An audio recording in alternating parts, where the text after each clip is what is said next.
नमस्कार दोस्तों, स्वागत है आप सभी का।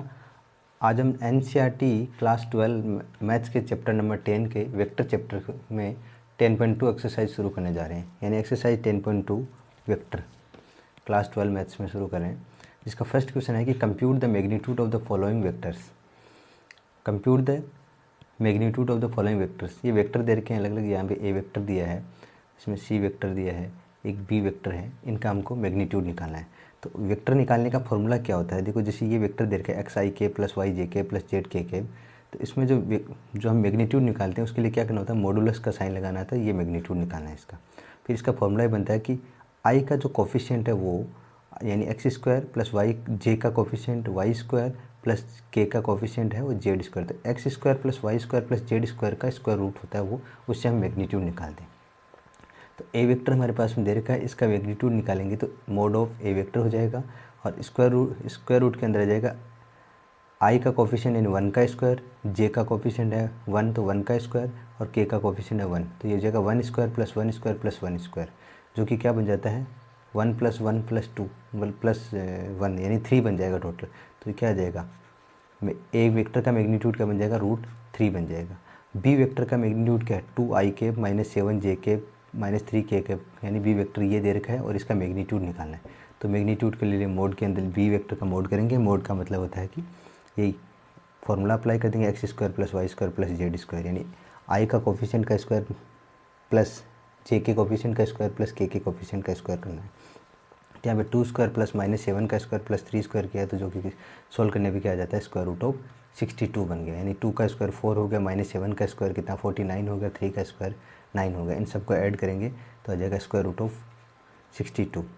थर्ड है सी। सी के अंदर वेक्टर क्या दे रखा है? सी वेक्टर में दे रखा है 1/√3 I cap plus 1/√3 J cap minus 1/√3 K cap दे रखा है। तो सी वेक्टर का जो मैग्नीट्यूड निकालना है, तो सी वेक्टर का मैग्नीट्यूड क्या? आई का कोफिशिएंट यानी 1/√3 का स्क्वायर, जे का कोफिशिएंट है 1/√3 का होल स्क्वायर और के का कोफिशिएंट दे रखा माइनस का 1/√3 का स्क्वायर आ गया। तो 1/√3 स्क्वायर प्लस 1/√3 स्क्वायर प्लस और माइनस का 1/√3 होल स्क्वायर आ जाएगा। इन सब का हम ऐड करेंगे तो 1/3 प्लस 1/3 प्लस 1/3 आएगा। तो ये बन जाएगा 3/3। 3/3 की वैल्यू होती है 1, 1 का स्क्वायर रूट क्या आ जाएगा? 1 हो जाएगा। तो सी वेक्टर का मोड करते हैं वो कितना आता है? 1 आता है। इस तरह से फर्स्ट क्वेश्चन आपको करना है, यानी मैग्नीट्यूड निकालना है। सेकंड क्वेश्चन पे आते हैं हम। सेकंड क्वेश्चन में दे रखा है right the 2 different vectors having the same magnitude. Magnitude दोनों का सेम होना चाहिए। तो एक वेक्टर दे रखा है, जैसे हमने लिया कि ए वेक्टर है आई के प्लस 2 जे के प्लस 3 के ये वेक्टर दे रखा। बी वेक्टर हमने ले लिया कि 3 आई के प्लस 2 जे के प्लस के ले लिया। जब इनका मैग्नीट्यूड निकालते हैं तो देखना कि मोड ऑफ ए वेक्टर कितना आ गया, यानी 1 square plus 2 square plus 3 square का स्क्वायर रूट यानी √14 आ गया। और इसका भी अगर हम मैग्नीट्यूड निकालते हैं तो क्या आ जाता है? इसी तरीके से फॉर्मूले में अप्लाई करेंगे तो √14 आ जाएगा। तो दोनों का मैग्नीट्यूड सेम है, लेकिन वेक्टर दोनों क्या है? सेम नहीं है। वेक्टर दोनों सेम नहीं है, मैग्नीट्यूड सेम है। तो इसलिए क्या हो जाएगा? Mod of A vector equal to mod of B vector. तो सच पॉसिबल आंसर आर कितने हैं? इनफाइनाइट। यानी इस तरह की इनफाइनाइट हम एग्जांपल ले सकते हैं जिनका मैग्नीट्यूड सेम होगा लेकिन वो वेक्टर सेम नहीं होंगे। अगले क्वेश्चन पे हम चलते हैं। Right 2 different vectors having the same direction. वहाँ पर क्या था? मैग्नीट्यूड था सेम और अब की बार क्या है? Same direction. जैसे ए वेक्टर हमने लिया तो आई के प्लस जे के प्लस के ये है ए वेक्टर। बी वेक्टर में दिया 3 आई के प्लस 3 जे के प्लस 3 के हो गया। अब direction cosine of A vector निकालेंगे तो डायरेक्शन कोसाइंस कैसे आ जाएंगे इसके? 1/√3 प्लस 1/√3 1/√3 और 1/√3 बन जाएगा। और डायरेक्शन कोसाइंस आ गया। Direction cosines of B vector क्या हो जाएगा? 3/√27। यहाँ पे 3/√27 3/√27। अब ये आए कैसे? इनका फॉर्मूला क्या होता है डायरेक्शन कोसाइंस का? डायरेक्शन कोसाइंस का फॉर्मूला होता है, ये वेक्टर को हम इस तरह से लिखते हैं, जैसे मान लो ए वेक्टर ये था कि A I cap plus B J cap plus C K cap दे रखा है। तो इसमें डायरेक्शन कोसाइन हमको निकालना है। तो डायरेक्शन कोसाइन क्या आ जाएगा? एल इक्वल टू यहाँ पे क्या आ जाए? A upon square root of A square plus B square plus C square से एल मिलेगा। ऐसे ही हम निकाल सकते हैं एल एम, क्योंकि डायरेक्शन कोसाइंस क्या होते हैं? एल एम और एन होते हैं। तो एम की वैल्यू क्या हो जाएगी? बी अपॉन से आ जाएगी square root of A square plus B square plus C square से। और ऐसे ही एन की वैल्यू हो जाएगी कितनी? C upon square root of A square plus B square plus C square. ये वैल्यू आ जाएगी, एल एम और एन, इनसे वैल्यू हमको मिल जाएगी। ये एल एम एन आ गया। ये मान लो कोई वेक्टर था, ए वेक्टर, जिससे हमने, तो ये इसका फॉर्मूला होता है, तो ए तो आई का कोफिशिएंट होता है, तो ये निकाल लिया हमने ए वेक्टर के। तो ए वेक्टर के डायरेक्शन कोसाइंस निकलेंगे 1/√3, 1/√3, 1/√3, और डायरेक्शन कोसाइंस ऑफ DCS जो लिखा गया वो डायरेक्शन कोसाइंस है of B vector. B vector में आगे 3/√27, 3/√27 और 3/√27। इनको भी जब हमने सोल्व किया तो क्या आ गया, 1/√3, 1/√3 और 1/√3 ही बनता है। तो यहाँ पर क्या हो गया, hence vector A vector and B vector having the same direction, क्योंकि डायरेक्शन कोसाइंस सेम थे तो इसका मतलब वो सेम डायरेक्शन है, बट डिफरेंट मैग्नीट्यूड। इनका मैग्नीट्यूड क्या है, डिफरेंट है, अलग अलग होगा, मैग्नीट्यूड अलग होगा, लेकिन डायरेक्शन क्या है यहाँ पर, सेम है। तो डायरेक्शन कोसाइन निकालने के ये फॉर्मूले हैं, इनसे आप डायरेक्शन कोसाइन निकालोगे तो दोनों वेक्टर का डायरेक्शन कोसाइन सेम आ रहा है, तो इनकी सेम डायरेक्शन हो जाएगी, पर डिफरेंट मैग्नीट्यूड है, मैग्नीट्यूड निकालोगे तो अलग से आएगा। अब चलते हैं फोर्थ क्वेश्चन पे, जहाँ पे दिया है कि find the value of the X and Y so that the vectors 2i vector plus 3j vector and xi vector plus yj vector are equal. दोनों वेक्टर इक्वल दे रखते हैं, इक्वल दे रखे हैं तो यहाँ पे बीच में इक्वल का साइन लगा दो, और हम i के कोफिशिएंट को i के कोफिशिएंट के साथ में इक्वल रख देंगे और y के कोफिशिएंट को y के साथ में। If vectors are equal then their respective components are क्या, इक्वल हो जाएंगे। तो यहाँ पे i का कोफिशिएंट x है, तो यहाँ पर i का कोफिशिएंट कितना है, 2 है।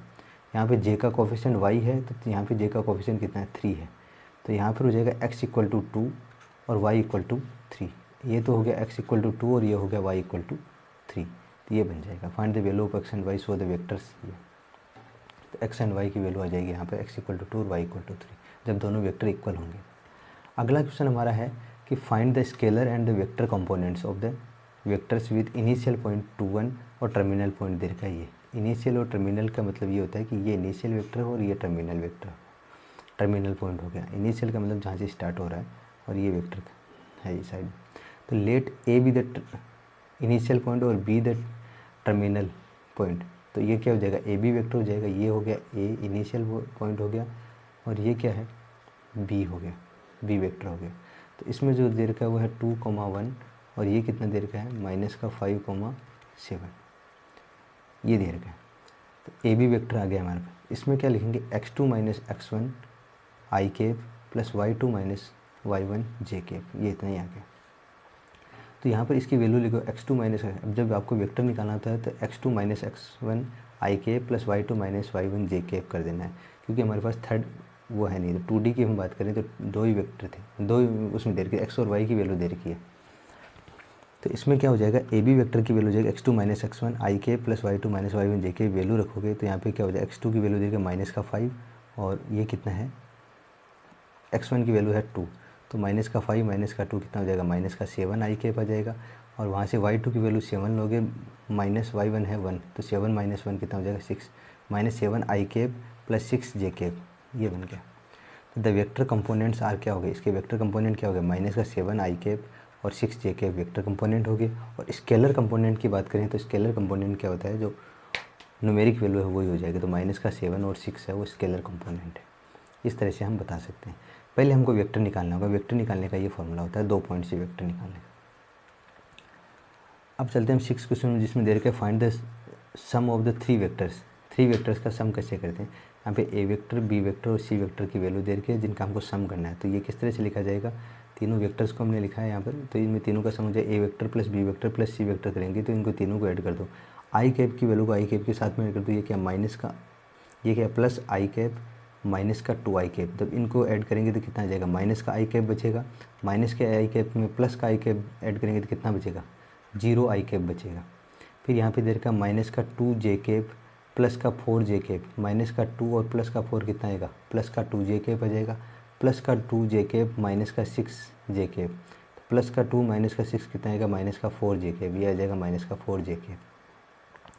यहाँ से है के कैप प्लस का 5 कैप, तो प्लस का 1 और प्लस का 5 कितना हो जाएगा, 6 के कैप हो जाएगा, 6 के कैप और माइनस का 7 तो कितना आएगा, माइनस का के कैप आ जाएगा। तो ये यहाँ से बना, ये के वजह बन गया, तो 0 आई कैप माइनस का 4 जे कैप माइनस का के कैप आ गया। जिसको हम सॉल्व करेंगे तो 0 वाली टर्म तो क्या हो जाएगी, 0 ही हो जाएगी, तो ये बचा माइनस का 4 जे कैप माइनस का के कैप। इस तरह से इन दोनों का, तीनों का सम आ जाएगा, तीनों वेक्टर का। किसी भी वेक्टर का जब सम करना होता है तो आई वाली टर्म को आई के साथ ऐड कर दो, जे की टर्म को जे के साथ और के की टर्म को के साथ ऐड कर दो, के कंपोनेंट्स को ऐड कर दो, इन तीनों को, इनको कंपोनेंट्स बोला जाता है वैसे। Find the unit vector in the direction of the vector, find the unit vector in the direction of the vector कितना होगा, ए वेक्टर दे रखा आई के प्लस जे के प्लस 2 के के। तो इसमें पहले हम मैग्नीट्यूड निकालते हैं, मैग्नीट्यूड क्या होता है, ए मैग्नीट्यूड कितना आ जाएगा, इसमें √6 आ जाएगा, वही फॉर्मूला है जिसमें आई का कोफिशिएंट का square plus J coefficient square plus coefficient of के का स्क्वायर, और इनका सोल्व किया तो √6 आ गया। Unit vector in the direction vector A vector क्या है, यूनिट वेक्टर कैसे निकालें, ए कैप इक्वल टू क्या आ जाएगा, A vector upon magnitude of A vector, तो ये आ जाएगा हमारे पास में यूनिट वेक्टर, जो कि पूछा गया unit vector in the direction vector, ये आ जाएगा। क्योंकि 1/√6 आ गया, इसकी वैल्यू कितनी है, मैग्नीट्यूड की वैल्यू दे रखा √6, तो √6 हमने यहाँ लिखा और ये दे रखा ए वेक्टर कंप्लीट लिख दिया जो भी हमने हमारे पास गिवन था। फिर उसके बाद इसको ब्रैकेट को ओपन किया तो 1/√i के आ जाएगा प्लस 1/√6 जे के आ जाएगा फिर 2/√6 के आ जाएगा, ये बन गया। 8th पॉइंट जो दे रखा है उसमें ये है कि ये हो जाएगा find the unit vector in the direction of the vector P Q vector where P and Q are the points 1 2 3 and 4 5 6 respectively. 2 point दे रखे हैं जिसमें हमको निकालना है unit vector in the direction of vector P Q. तो इससे पहले हमको पी क्यू वेक्टर निकालना पड़ेगा। पी क्यू वेक्टर निकालने के लिए ये 3D में दे रखा है, वहाँ पर हमारे पास 2 पॉइंट थे, एक्स और वाई दे रखा था, कोऑर्डिनेट दे रखे थे आपके, और एक्स वाई जेड तीन कोऑर्डिनेट दे रखे। इसका मतलब क्या हो गया, ये 3D में है। तो 3D में है तो हम क्या पी क्यू की निकालेंगे, तो पी क्यू निकालने के लिए क्या हो जाएगा, x2 - x1 y2 - y1 और z2 - z1। तो x2 - x1 से ये मिल गया आई के प्लस y2 - y1 जे के प्लस z2 - z1 के आ गया। इसको सोल्व करने पे आ गया 3i plus 3j plus 3k। तो mode of P Q vector क्या बन जाएगा, √3² प्लस 3² प्लस 3², जिनको सोल्व करने में √27 आ गया, जिसका जो आ रहा है 3√3 आ गया। Unit vector in the direction of P Q vector. अब हमारे पास में मैग्नीट्यूड हमने निकाला था जो कि कितना आ गया, 3√3 आ गया। वेक्टर हमारे पास में ये दे रखा है 3i plus 3j plus 3k दे रखा है। अब unit vector in the direction of P Q vector निकालेंगे तो क्या हो जाएगा, पी क्यू कैप लगा दिया, यानी ये वेक्टर का या यूनिट वेक्टर हम निकालें तो यह हो जाएगा P Q vector upon magnitude of P Q vector. तो पी क्यू वेक्टर की वैल्यू हमने यहाँ पर रख दी कि 3i plus 3j plus 3k है और इसका मैग्नीट्यूड है 3√3, इसको इस तरह से लिख दिया। अब हम इसको सोल्व करेंगे तो यह आ जाएगा 1/√3i plus 1/√3j plus 1/√3k बन गया। ये वेक्टर मिल गया हमको जो यूनिट वेक्टर था इन the direction of P Q vector. P और क्यू दोनों पॉइंट दे रखे थे, पी और क्यू। अब इसको अगर हम रिवाइज करें तो दोनों पॉइंट से हमने क्या किया, पहले हमने निकाला है दोनों पॉइंट्स को से हमने पहले निकालिए वेक्टर निकालिए जो पी क्यू वेक्टर आ गया, जो x2 - x1 plus y2 - y1 z2 - z1 से मिल गया। वेक्टर निकालने के बाद इसका मैग्नीट्यूड निकालिए, मैग्नीट्यूड निकालने के बाद में यूनिट वेक्टर का जो फॉर्मूला उसमें लिखा उसमें वैल्यू रख दी। उसमें वो फॉर्मूला क्या होता है, P Q vector upon magnitude of P Q vector से हमने इसको निकाल दिया। अगले क्वेश्चन पे चलते हैं जो 9th क्वेश्चन है एनसीईआरटी का। 9th क्वेश्चन 10.2 एनसीईआरटी का 9th क्वेश्चन है जो है कि for given vectors A vector and B vector minus का आई प्लस जे प्लस के दे रखा है, ए वेक्टर दे रखा 2i - j प्लस 2k दे रखा है। Find the unit vector in the direction of the vector A vector plus B vector. अब A vector की वैल्यू हमारे पास ये दे रखी है, बी वेक्टर ये दे रखा है। दोनों वेक्टर का जब प्लस करेंगे तब क्या आ जाएगा, ये आ जाएगा। दोनों का प्लस कर दो, दोनों को प्लस करने पे हमको क्या मिलता है कि 2i और माइनस का j दोनों को ऐड करेंगे तो कितना आ जाएगा, आई कैप आ जाएगा। माइनस का j प्लस का j से कितना आएगा, 0 आ जाएगा। प्लस का 2k माइनस का k से कितना आएगा, k आ जाएगा। तो आई कैप प्लस जे कैप भी आ गया है। इन दोनों का हमको निकालना है यूनिट वेक्टर। तो इससे पहले यूनिट वेक्टर निकालने से पहले हम क्या निकालेंगे, इसका मैग्नीट्यूड निकालेंगे।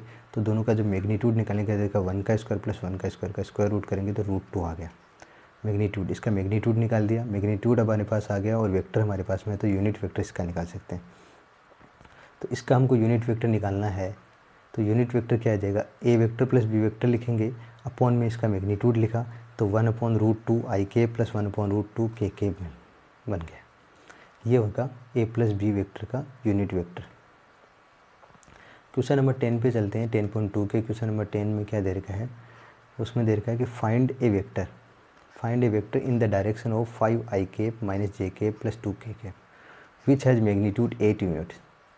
Find A vector in the direction of 5i cap minus J cap plus 2k which has magnitude 8 units. 8 unit हमारे पास मैग्नीट्यूड दे रखा है। तो गिवन वेक्टर है ये, और इसका मैग्नीट्यूड निकालेंगे तो वो कि कितना आ रहा है, √30 आ रहा है।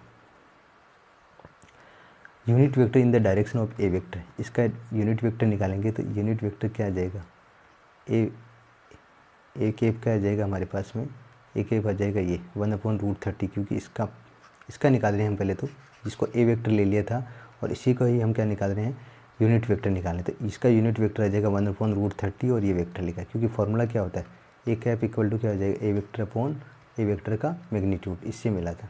तो इससे हमने क्या निकाल दी, ये इसका यूनिट वेक्टर है। अब vector of magnitude 8 in the direction of the A vector, अब जो हमको निकालना है वेक्टर वो है उसका मैग्नीट्यूड तो 8 होगा और डायरेक्शन कौन सी लेनी है, ए वेक्टर की डायरेक्शन लेनी है। तो जिसको क्या हो जाएगा 8 इंटू यूनिट वेक्टर लिख दिया हमने। तो 8 into unit vector A vector ये लिखा और इसको हम सोल्व करेंगे, क्योंकि 8 से मल्टीप्लाई कर दो उसको, यानी जो भी यूनिट वेक्टर हमारे पास में है उसको हम 8 से मल्टीप्लाई कर देंगे तो ये आ जाएगा इसी डायरेक्शन में 8 यूनिट का मैग्नीट्यूड वाला मिल जाएगा हमको।